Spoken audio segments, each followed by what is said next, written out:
Welcome to the Infinite Wealth Podcast. I'm Cameron Christiansen, along with our co-host Anthony Faso. Guys, we just wrapped up our interview with Mike Hoffmann of Vendingpreneurs. Anthony, what's a takeaway or two that you had? I was looking forward to this podcast for a while, and this did not disappoint. There's even, not only is there some information in here, there's also a little drama. You know, there was some talk about sport clips, getting the cheaper haircuts, and it got a little tense, but I just sat back and watched it and enjoy it. I'm sure you guys will too. But, one thing I say, I don't know if some people like it or not, but I do. But I always say with infinite banking, we're using whole life, but it's not your mama's whole life. It's something very different. And we're talking about vending machines, and this is not your mama's vending machines. It's not the put in the quarters or the dollars. This is using AI, using cameras, using paperless, so it's all credit cards. This, I think, is a very interesting way of starting a business. And I like how Mike had framed it that this is a modern day lemonade stand. Yeah. One more thing I would like to add is not only is this a good business, I've seen proof of concept. My son Chad started doing this almost less than a year ago. And he's been doing this part-time, and he's been able to build the net income. Because we talk about some numbers in the show, but we're talking gross. He's talking more of the net of $8,000 a month. Not a bad side hustle, right? So, Cam, what were some takeaways that you had? Great point, Anthony. I'll piggyback off of that. One of the takeaways I had was the opportunity there is to start this as a side hustle, but to grow it relatively quickly to replace somebody's earned income. I think this has tremendous upside. But also the other thing that I really liked from the interview was towards the end there, Mike was talking about and giving us some case studies on how some of the parents will initially get involved, but also then the kids, right? Even some as young as 12 that are getting involved in starting this business and promoting it and actively working in it. And so, man, I thought that was great.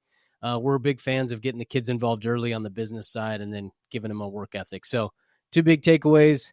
Again, hope you guys enjoy this episode with Mike Hoffmann from Vendingpreneurs. Make it a fantastic day. Enjoy the episode. Don't take my line again. If you're an investor or want to be an investor and you're looking to create passive income that exceeds your monthly expenses, then this is the podcast for you. Here on the Infinite Wealth Podcast, we combine the philosophies of Robert Kiyosaki's Rich Dad Poor Dad, along with Nelson Nash's infinite banking concept. Welcome to the Infinite Wealth Podcast. I'm Cameron Christiansen, along with our co-host Anthony Faso. And guys, I got to tell you, today I'm excited because instead of having Anthony yap for an hour, we've got an actual expert joining us. Mike, welcome. Welcome to the episode. Cameron, thanks for having me. Fired up to be here. Absolutely, Mike. Again, I'm genuinely excited because the space that you're going to be introducing to our listeners is really a fascinating asset class, and it's become very popular over the last handful of years. Mike, if you don't mind, how did vending machines even get on your radar? Yeah, it's interesting, right? So I think everyone sees vending machines when they travel and go through their airports or the grab and goes at a hotel. And they actually came on my radar one night. I had a layover in Denver, probably in 2018, I would say. And it was one of those 11 p.m.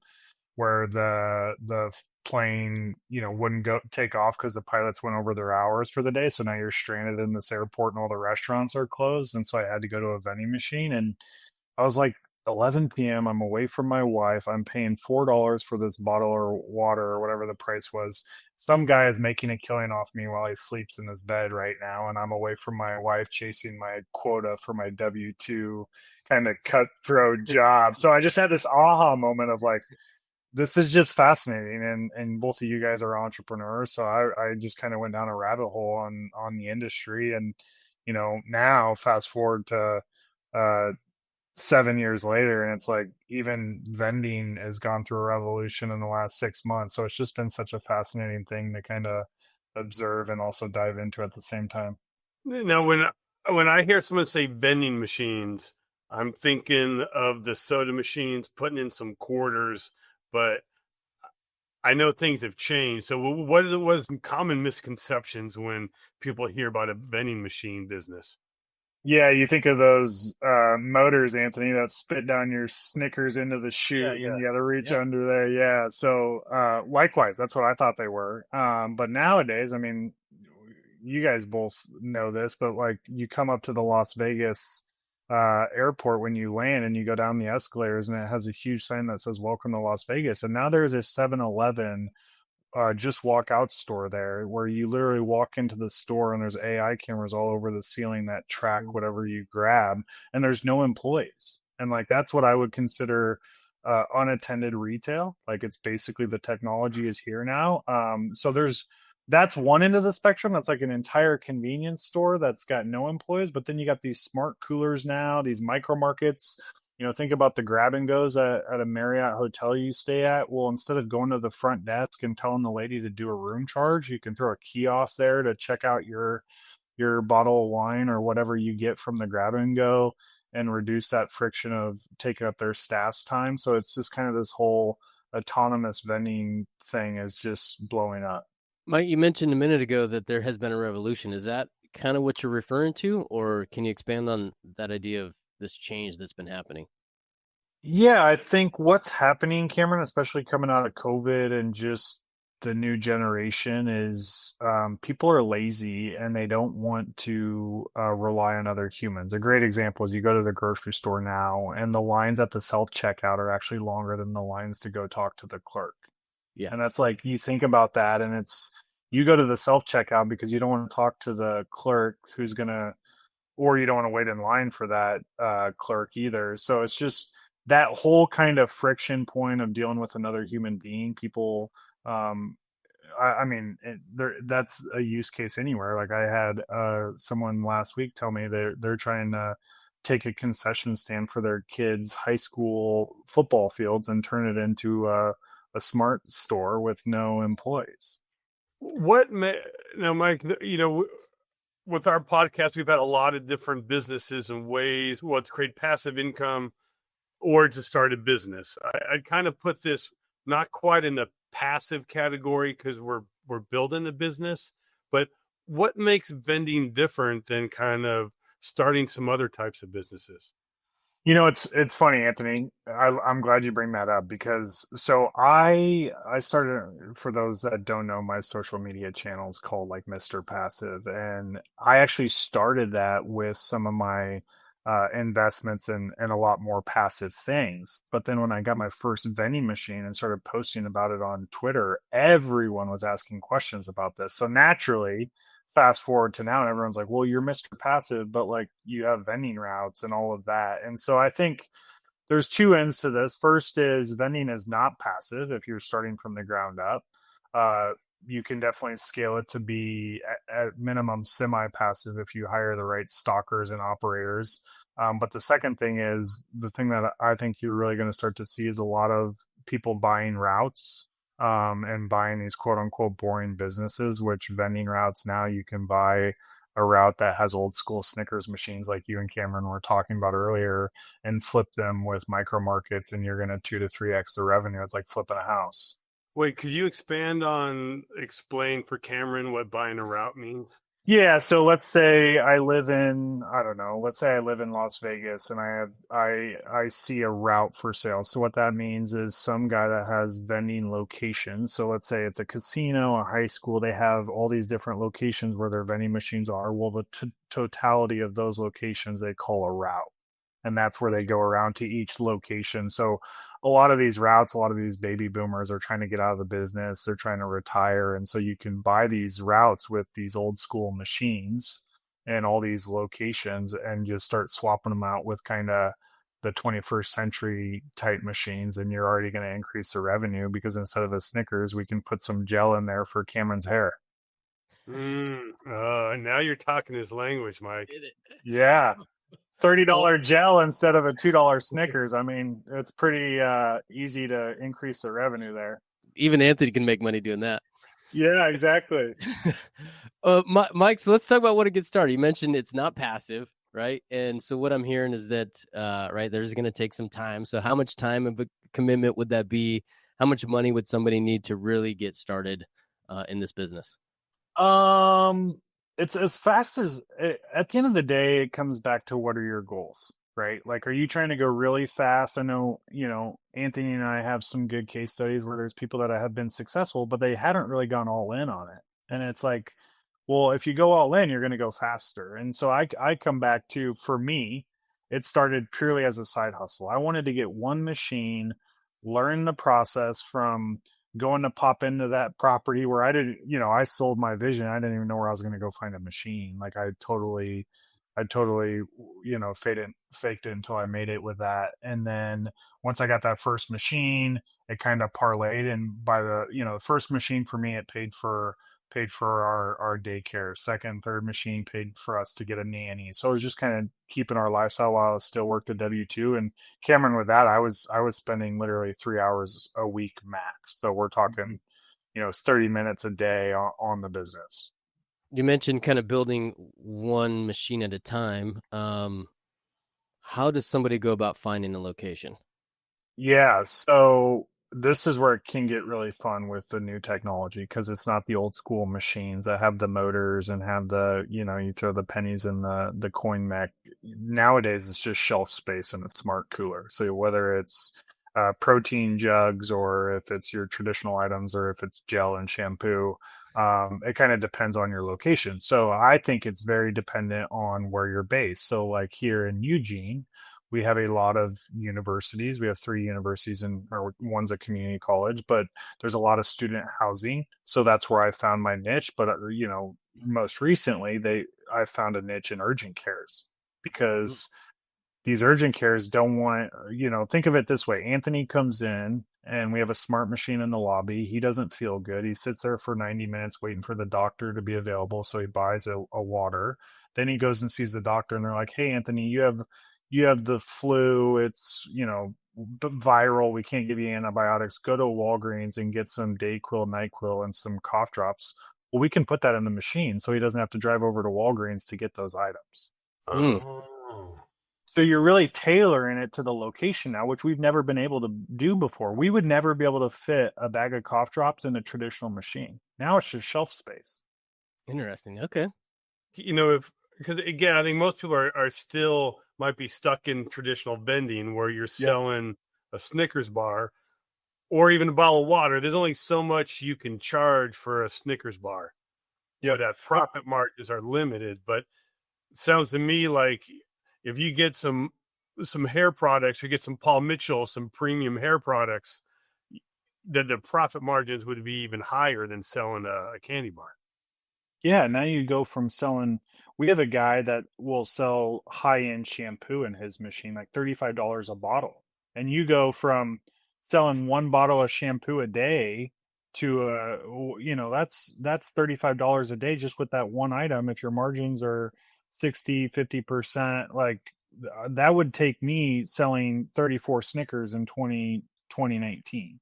We always talk about investing in what you know. So Cam, like hair products, so this might be a good opportunity for you. I couldn't tell if Mike was joking on that last comment or not. I don't know if that was a real vending machine story or if he's just making fun of me. So I would never do that, Cam. But I do have an interesting. I've been thinking about this a lot because I don't care about my hair. I'm like I want to go to Great Clips or Sport Clips and get my hair cut. So Obviously. yeah, 2 weeks ago, easy. Yeah, so Cam, you got to test out my business thesis here. So 2 weeks ago, I go to the Sport Clips and I'm like, okay, $20 haircut, whatever. I'm getting my hair cut, and someone comes in the front door. The bell rings. The stylist cutting my hair stops cutting my hair. Meanwhile, after she tells me she gets paid on every haircut, like that's how she makes money working at the Sport Clips. She stops cutting my hair, goes to the front desk because someone is coming in just to buy the beard lotion to help his beard, check him out at the register, and then he leaves and she comes back to cut. Imagine this. You put a smart cooler in there and all it is autonomous. So they have to put the credit card reader on the door, it unlocks, he goes and gets that beard lotion, walks out the door, and he doesn't talk to anyone, and she can keep cutting hair where they make money. Like, why wouldn't you do that? I don't know, but those autonomous ones, I always feel so guilty when I use them. I always feel like somebody's watching me. Like I try to be overly like I try to pay and make sure people are seeing me do it. But No, anyways, that's just me. The Mike, uh what's the kind of overhead for putting like a machine in there, right? What does the machine cost? So if you're talking to this barber, right, or stylist, what would something like that cost on her end, and what would the expectation be for revenue? well, I think it's twofold. So I think, if Sport Clips is going to pay for the machine, then you might give them a revenue share piece to this. Those machines can range. I mean, the cheap ones are around 3,000, the expensive ones are around 7 or 8,000. It's more, what's the volume? What do you need it to do? Like if it's getting used by college kids all night that are coming home from the bar and have the munchies, like you might want to go with a nice one versus if it's selling 20 bottles of shampoo a day and only being used 20 times, you might go with a cheaper option. But yeah, it's anywhere in that 3 to kind of 7 or 8K range. I always say it's like a car. It depends on your situation and what you prefer. Are you trying to save a buck on the front end? Or are you trying to just buy quality? Now, when we're buying one of these machines, are there, of course, a lot of our clients will have, could you take a policy loan to finance the machine? Mhm. Are there any other special financing buying through the company? They do offer financing options, yeah. And then we're also, with our kind of Vend Hub community, we're also partner with different financing folks as well to give them the most kind of what fits their needs the most. For example, some of our financing partners care about your business history. So if you're a brand new guy off the street starting a business with no history, that might not be a fit for you. Or some people might care more about down payments. And so it just kind of varies. But typically it's like 15% down on the cost. So an $8,000 machine, you're going to be out of pocket, let's say $2,000 or something. Okay. You mentioned opportunities to buy or build these. Is there one route that's better than the other? And if there's someone's buying it, what should they be aware of? Yeah, that's a really good question, Cam. I was actually just about we were in the due diligence phase of buying her out back in the Midwest remotely, and I was excited because we would be able to kind of scale very quickly, but there was going to be a lot of kind of headaches of buying a current business. Like, we didn't know if their staff was going to stay on. A lot of their machines were getting older, so we are going to have to swap out all the location handoffs. So most people are like, well, I can go way quicker by buying a route, but there's a lot of factors there. And then on the flip side, building something from the ground up is going to take you longer. So, there's definitely weighing both sides of that. You Now, Mike, mentioned you mentioned buying a route remotely.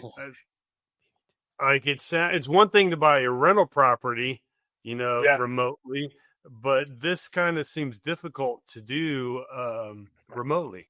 It all depends on if you have someone local that you trust. Okay. Whether that's someone whether that's a business partner, you want to bake them into the deal, and you're kind of the visionary, and they're the operator, kind of like the EOS type mentality, or is it a like seller finance? There's a lot of routes these days being seller finance where they want to kind of stay on and ramp down over a couple of years, which gives you time to kind of build the team. So there's a lot of factors there, but it's actually not as hard as you think. I've built 3 different routes out of state, and it hasn't been that hard at all. But we also know a lot of people in our community that locally want to kind of go very quick too. Okay. Well, can you you'd mentioned your community? You mind expanding on what's part of your community and how do you join? Yeah, so my community basically stemmed from my background as a human performance coach. And I'm a huge believer that if Anthony has a question, Cameron has a question too. So let's bring everyone together and answer the question and share best practices as one. So I kind of built this community inadvertently, mainly because I didn't like repeating myself and wanted to bring everybody together. So this community has really taken off, and Anthony and Cameron kind of started like sharing best practices on how to start a vending route like in 2022. That's really where it was. And so, for me, I bought my first machine off Craigslist. Well, the machine broke 6 months into it. I didn't know how to set prices. I didn't know what machine manufacturers, blah blah blah.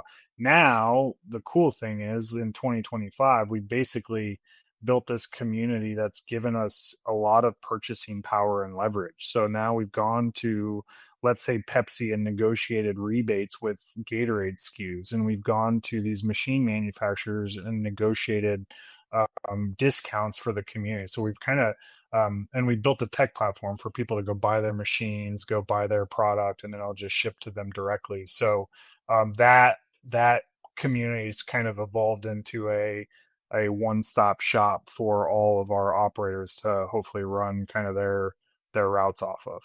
So by going through the community, they can get better pricing? Absolutely. That's 90% of my day now is literally spent literally right before this call. I was negotiating with the manufacturer and I was like, look, do you want access to 1,000 mics or do you want to just give me a special deal? Because I don't care about my personal route. I care about helping the 1,000 mics have the best margins to run their business. Oh, that's cool.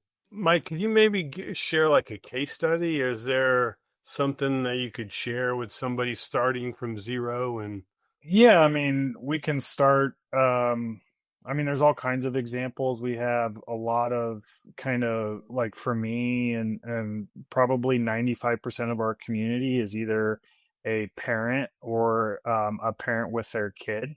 So that's been really fascinating because it's not like we've like been targeting that, but it's kind of like the 21st century lemonade stand. Vending is very simple to understand. You buy something for $1, you charge three, and you make 60% margins on it. It's very simple. So we have a ton of people that come into our community and bring their teenage kids in with them. One of my favorite case studies is a guy up in Minneapolis who has 4 teenage kids, and he started this with the whole goal of this was going to be the college fund to fund the 4 kids through college. Well, it actually turned out each kid wanted to run their own machine. So each kid picked their own products, set their own prices, and then they competed against each other. And like to me, that's fascinating. Like that's literally cool. economy 101. I mean, we had a 12-year-old on our call yesterday, and he's like set up an LLC. He's registered his EIN. I'm like, this is the coolest thing. And his mom, like, she's there, but she's basic. His first 2 locations, he went into his principal's office and the elementary school he went to, and the principals, of course, couldn't say no to the 12-year-old. Yeah. And the mom's she signed up for the community, but she's trying to like, this is your business, buddy. I'll sign off with the bank if you need some help with, business history, but it's examples like that. Revenue wise, like what's the limit? Like maybe an example of a case study on actual numbers somebody's generating monthly. Yeah, that's a really good question, Cam, because it's not get rich quick, it's parlaying, right? Like your first location, my first location started out doing $600 a month, and now it's up to $2,000 a month because you double down on what sells, you pull what doesn't sell. But it took a while to get up to that $2,000. And the cool thing is, most people are kind of, they hit that 10 grand a month, and then they're like, oh, interesting, maybe I go all in on this. It can remove me from my W-2, and then when they get to that 20 grand, they're ready to like start kind of taking that next step, doing some acquisitions, maybe in their market as like a roll up. Maybe they're going, by then they've got a couple FTEs, maybe someone that's door knocking for them, and then someone that's stocking the machines for them. So we have it all under the moon like that. The case I was just telling you about with the 4 teenage kids, he started out, he's got 34 machines in the wild. He's probably doing about 400K a year, and he just got approved through or whatever, the small business loan for the government. SBA. He just got SBA approval last week for a $2.4 million route. He's going to bolt on to his. Wow. In his backyard. He's all in. Okay. Yeah, I'd say so. Now, Mike, I'm just when you're dropping these numbers, are these gross or net? That was just off revenue. But I think the easiest way to think about it is if you're running the route yourself, think of it around 50% margins. If you hire a team, which obviously at that level you have a team, but like let's say you're doing 10 grand a month and let's say you got 4 locations at 10 grand a month, you're probably profiting around 4 or 5K if you don't if for me, I'm all about making things passive. So I hired an operator with when I got my second location, and I don't even spend. The only time is like if he needs help selling a location, getting it over the finish line, and just needs me to nudge him from a different angle. I'll spend about 30 minutes a week on our routes. I think if you're doing 10 grand a month, you're probably profiting around 4 or 5K. So Mike, what I'm hearing is maybe the first machine or location, people are doing it themselves, stocking and so forth. But then eventually they can hire an operator or some staff, and then it can be more passive.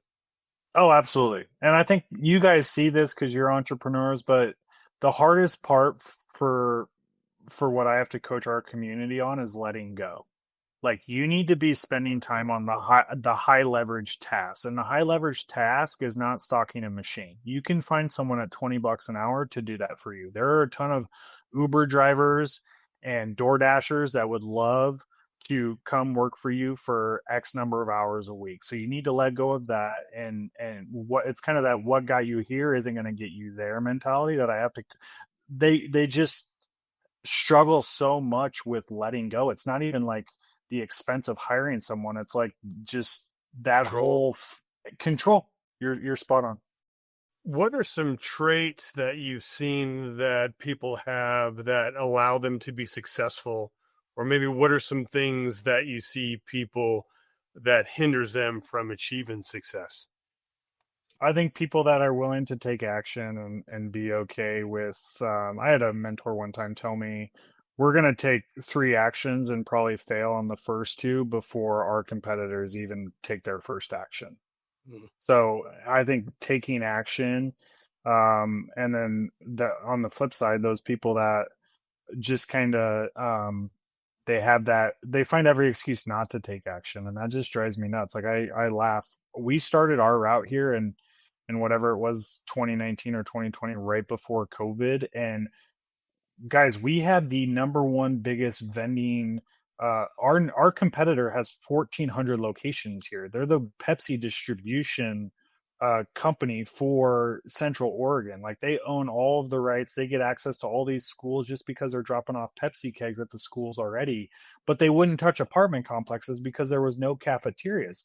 Well, when I met with their CEO, I didn't even have my first location yet, and he's like, dude, we make our money on dropping off Pepsi, not on the machines in the hallway. And I was like, oh, interesting. So for me, I knew I had to take action in these places where they wouldn't be buying, like they're, the student union or the airport, they're dropping off Pepsi already. I'm not going to touch those. But these places where there's no cafeteria, like an urgent care or a barber shop or, in a student dorm where there's no cafeteria, like that's where I've literally built this business just off taking action. And when people are like, yeah, but the market's saturated, it's like, yeah, absolutely, with old school machines. We're not selling Pepsi and Kit Kats anymore. Mike, speaking of taking action, if somebody's listening and they want to move forward and take that next step, what's the best next step that they can take? You can go like vendingpreneurs.com is where you can go see some of the, we have a ton of content on there. It's getting updated all the time. If they want to, schedule a free consult with one of our coaches, they totally can do that too. But, that'll drive them also if they're like a YouTube university type like me, where it's like, I'm going to go try to figure this out before I go to Home Depot because I'm too stubborn. They can go to my YouTube channel, and I'm always pumping out content on there too. So how if somebody, well, that's where they can get some more information. But what if somebody's like, hey, I want to be taught this business? I would recommend they go to vendingpreneurs.com, schedule a free consult with one of our coaches, and then when they hop on that call, Anthony, what our coach will do, we've built out an AI model that will navigate our high traffic type locations, and then we'll pump your zip code into it, and we'll go over that on the call to really kind of go over your market, show you what the community is about, show you VendHub, the platform where you can buy the machines, the product, the micro markets, all the fun stuff. And then they can decide, do they want to do this themselves, or do they want to kind of go from A to C with a little bit of help? Well, Mike, you brought up a point. So do you help find the location? We do. So we have we have an entire entire what I would call commercial team, which is a B2B team. So this morning we just got an MSA in my inbox. We got 65 more properties with a group that has it's a lot of it's all over the country, but those will be given to our operators in our community. Well, and I can attest to that. My son's been doing the program for almost a year now, and his first location was a apartment complex that you guys had set him up with. But that apartment complex, I think, has 20 locations in the city. So that's allowed him to open up. So I just want to say, just by your help, by again working under somebody who knows the business, can really help you achieve your goals. Because Mike, you're right. Some people might say, well, look, I could go find some stuff on YouTube and I can do it myself. And I would say you could, but I think what you get with coaching is speed. Exactly. Being able to get in there faster. If you can get some more machines in sooner, and that can allow you to grow your business. Well, yeah, and that's I'm giving you a commercial, but I mean, I was gonna say, is this call being recorded? Because we might need the recording.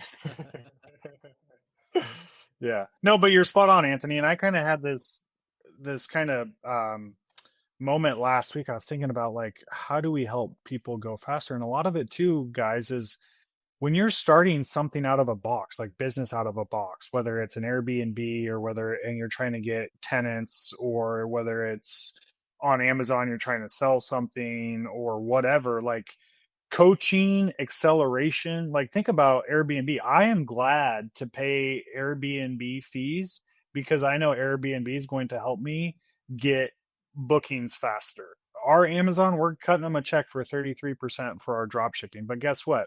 We're getting eyeballs on there faster. So like, just like with your son, I just come back to any mentorship, even the stuff we've bumped into each other at events. Like, if it can help me miss a few of the potholes, I will be glad to pay for it. Yeah, well said. Awesome, Mike. Really appreciate you coming on, sharing your story, and how maybe some of our listeners can move forward with vending machine opportunities. Thanks, Mike. Thank you, guys. Appreciate it. Go make it a fantastic day. Take care. If you like this video, I know you'll like this one. And if you want to learn how investors use infinite banking to increase their returns and lower their taxes, check this out. And if you have some questions and want to see if infinite banking is for you, hop on a discovery call with us. Link for that will be in the description.